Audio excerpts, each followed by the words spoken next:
जी तो dear students, ninth class exercise 2.4 का question number 3 का सेकंड क्वेश्चन है, जो कि रेडिकल में है, स्क्वायर रूट में है, 216 की होल पावर 2/3 है, मल्टीप्लाई 25 की पावर 1/2 है, डिवाइडेड बाय डिनोमिनेटर में डेसिमल में है 0.04 की होल पावर -1/2। जी तो डियर स्टूडेंट्स, ये आपके पास जो क्वेश्चन है ये आपके पास रेडिकल फॉर्म में है।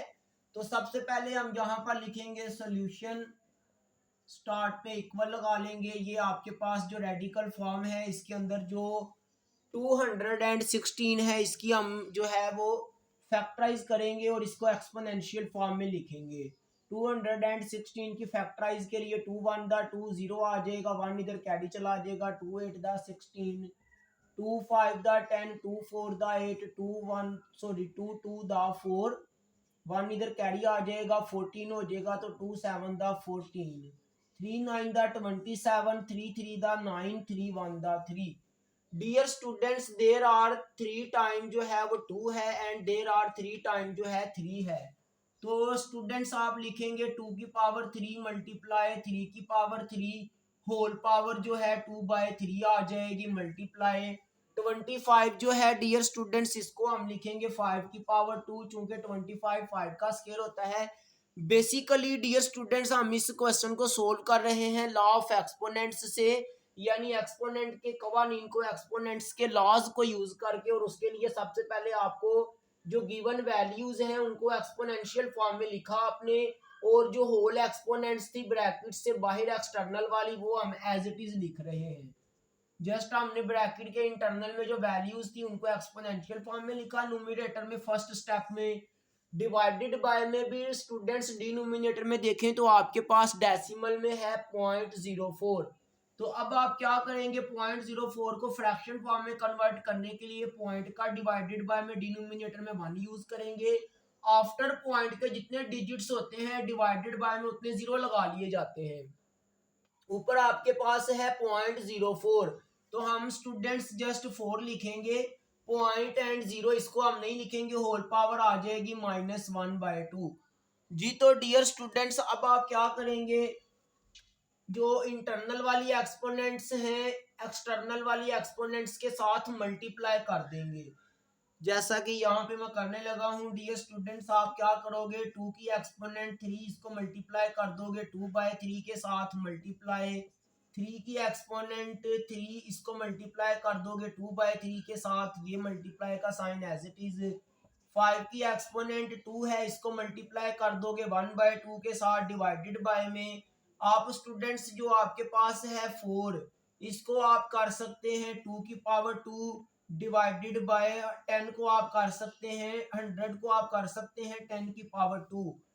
तो न्यूमरेटर में तो इंटरनल एक्सपोनेंट्स एक्सटर्नल एक्सपोनेंट्स के साथ मल्टीप्लाई कर दी हैं। डिनोमिनेटर में जो 4/100 था, 4 को आपने लिख दिया 2 की पावर 2, 100 को आपने लिख दिया 10 की पावर 2। यहाँ पे स्टूडेंट्स एक और मेथड हम यूज कर सकते हैं, हम इसकी कटिंग भी कर सकते थे, 1 ऊपर रह जाता और नीचे 25 आ जाता, देन भी क्वेश्चन सोल्व हो जाएगा।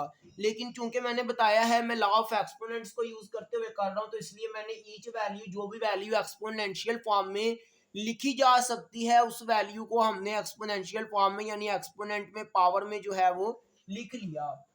तो यहाँ इसकी जो होल पावर है वो -1/2 है, ऊपर से ही चलती आ रही है गिवन इंडिकेटेड कंडीशन से, तो वो हम साथ एज इट इज ला रहे हैं। ये 3 इस 3 से काट दिया जाएगा, ये 3 इस 3 से काट दिया जाएगा, ये 2 इस 2 से काट देंगे। तो फाइनली स्टूडेंट्स, जो रिमेनिंग क्वेश्चन है मैं इस साइड पे सोल्व कर देता हूं ताकि आसानी से कैमरा में नजर आ सके। तो डियर स्टूडेंट्स, ये 2 की पावर जो है ऊपर न्यूमरेटर में 2 की एक्सपोनेंट 2 बच गई, क्योंकि 3 डिनोमिनेटर वाला इस 3 से काट दिया, ये 3 इस 3 से काट दिया, तो स्टूडेंट्स 3 की एक्सपोनेंट 2 बच गई, मल्टीप्लाई 2 2 से काट दिया तो स्टूडेंट्स 5 बच गया, डिवाइडेड बाय में। अब आप क्या करेंगे स्टूडेंट्स, ये जो आपके पास है 2 की एक्सपोनेंट 2 है इसको मल्टीप्लाई करेंगे -1/2 के साथ, नीचे 10 है, 10 की एक्सपोनेंट 2 है इसको मल्टीप्लाई करेंगे -1/2 के साथ, टू से काट देंगे, टू से काट देंगे, तो डियर स्टूडेंट्स ये आपके पास आ जाएगा 2 की पावर 2 एज इट इज, 3 की power 2 as it is, multiply 5 divided by में 2 की पावर एक्सपोनेंट जो है -1 रह जाएगी। इसी तरह से 10 की एक्सपोनेंट जो है -1 रह जाएगी। तो वन मोर स्टेप जो है इधर सोल्व हो सकता है, कैमरा में भी नजर आ रहा है, सोल्व कर लेते हैं। तो डियर स्टूडेंट्स यहाँ पे वंस अगेन 2 की पावर 2 एज इट इज ले आएंगे, मल्टीप्लाई 3 की पावर 2 एज इट इज ले आएंगे, मल्टीप्लाई 5 डिवाइडेड बाय में क्या करेंगे कि स्टूडेंट्स हम चाहते हैं कि एक्सपोनेंट्स की जो साइन है वो पॉजिटिव हो जाए, तो हम 10 को ऊपर ले आएंगे, 10 की एक्सपोनेंट ऊपर पॉजिटिव हो जाएगी, 2 को नीचे ले आएंगे, 2 की एक्सपोनेंट नीचे आकर पॉजिटिव हो जाएगी, तो 2 5 10 होता है। तो डियर स्टूडेंट्स मोर जो रिमेनिंग है उसको मजीद जो है हम आगे जो है कॉलम बना लेते हैं और इधर कर लेते हैं। तो स्टूडेंट्स देखें, अब आपके पास जो है स्क्वायर रूट के अंदर 2 की एक्सपोनेंट 2, 3 की exponent 2 multiply 5 divided by just जो है 5 रह चुका है। यहाँ पे देखें कि हमने इनकी एक्सपोनेंट्स को नेगेटिव से पॉजिटिव करने के लिए जो है इनको एक्सचेंज कर दिया, डिनोमिनेटर वाली वैल्यू हम न्यूमरेटर में ले आए, एक्सपोनेंट पॉजिटिव 1 हो गई तो +1 लिखना कंपलसरी नहीं होता है। न्यूमरेटर में जो 2 की एक्सपोनेंट -1 थी उसको डिनोमिनेटर में ले गए, एक्सपोनेंट जो है पॉजिटिव कर दिया, तो ये 2 5 10 आ गया। ये स्टूडेंट्स 5 जो है 5 से काट देंगे, ये पावर 2 स्क्वायर रूट से काट देंगे, तो फाइनली बचा 2 मल्टीप्लाई 3। तो डियर स्टूडेंट्स यहाँ आपके पास जो है 2 3 6 जो है स्टूडेंट्स आंसर आ चुका है जी। तो डियर स्टूडेंट्स ये हमने एक्सरसाइज 2.4 का क्वेश्चन 3 का सेकंड क्वेश्चन सोल्व किया है। अभी हम देखते हैं रिमेनिंग 2 क्वेश्चंस और हैं इसी एक्सरसाइज के क्वेश्चन 3 के लास्ट 2 क्वेश्चंस को देखते हैं जी। तो डियर स्टूडेंट्स एक्सरसाइज 2.4 का क्वेश्चन नंबर 3 का थर्ड क्वेश्चन है, जो कि 5 की एक्सपोनेंट 2 है, 2 की भी एक्सपोनेंट ऊपर 3 है, डिवाइड जो है इसी तरह से ब्रैकेट में 5 की एक्सपोनेंट 2 है और 2 की जो होल एक्सपोनेंट है वो है 3। अब यहाँ पे स्टूडेंट्स एक काम करेंगे हम, जो कि लॉ ऑफ एक्सपोनेंट्स होते हैं उन्हीं को यूज करेंगे, लॉ ऑफ एक्सपोनेंट्स की हेल्प से ही इस क्वेश्चन को भी सोल्व किया जाएगा।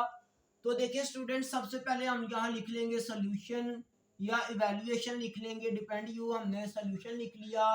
अब यहाँ पर 5 की जो एक्सपोनेंट 2 है, अब 2 खुद जो है जो एक्सपोनेंट पे 2 जो है यहाँ पे बेस बन चुकी है, 2 की भी एक्सपोनेंट 3 है, तो इसलिए हम एक्सपोनेंट में ही जो 5 की एक्सपोनेंट है 2, ये 2 खुद बेस है और खुद इस बेस की एक्सपोनेंट 3 है, तो हम क्या करेंगे इस 2 को 3 टाइम जो है स्टूडेंट्स मल्टीप्लाई कर देंगे।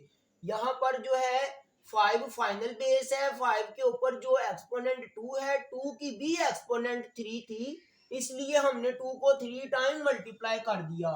डिवाइड के बाद जो है डियर स्टूडेंट्स अब यहाँ पे देखेंगे कि 2 जो है इंटरनल साइड में है, 3 जो है एक्सटर्नल साइड में है, तो डियर स्टूडेंट्स हम इस 2 को इस 3 के साथ जो है मल्टीप्लाई कर देंगे, 2 मल्टीप्लाई 3।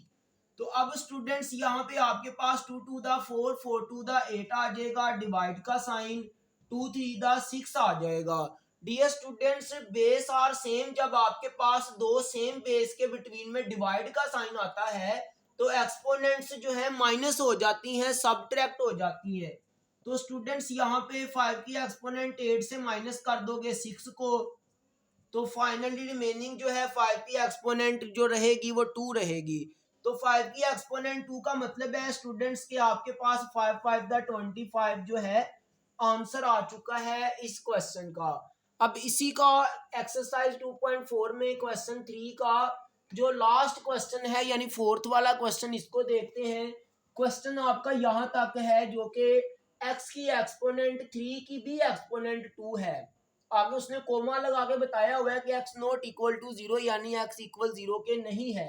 तो स्टूडेंट्स यहाँ हम सोल्यूशन या इवैल्यूएशन लिख लेते हैं, स्टार्ट में इक्वल लगा लेंगे। ये यहाँ पे देखें कि जब ब्रैकेट आ जाती है, एक एक्सपोनेंट जो है ब्रैकेट के इंटरनल साइड में है और एक एक्सपोनेंट ब्रैकेट के एक्सटर्नल साइड पे है। यहाँ पर 3 भी एक्सपोनेंट है पावर है और 2 भी एक्सपोनेंट है पावर है, जब ऐसी कंडीशन हो जैसा कि इस क्वेश्चन में हमने किया, इंटरनल एक्सपोनेंट को एक्सटर्नल एक्सपोनेंट के साथ जो है हमने मल्टीप्लाई कर दिया, तो यहाँ पे भी स्टूडेंट्स हम क्या करेंगे, इंटरनल एक्सपोनेंट को एक्सटर्नल एक्सपोनेंट के साथ मल्टीप्लाई कर देंगे, डिवाइड का साइन। यहाँ जो है x की एक्सपोनेंट 3 है, 3 की भी एक्सपोनेंट ऊपर 2 है, तो इसलिए हम क्या करेंगे, 3 मल्टीप्लाई 3 करेंगे, यानी 3 बेस बन चुकी है। 3 जो है यहाँ पे बेस में शो होगा और ऊपर 2 जो है ये एक्सपोनेंट है, इसलिए हमने 3 की एक्सपोनेंट 2 था तो 3 को 3 से मल्टीप्लाई कर दिया, यानी 3 को 2 टाइम मल्टीप्लाई कर दिया।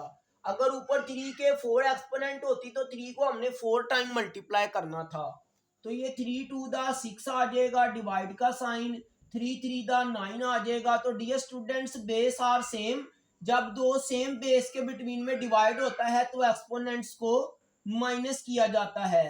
तो स्टूडेंट्स 9 में से 6 को माइनस कर देंगे तो यहाँ एक्सपोनेंट जो है -3 रह जाएगी।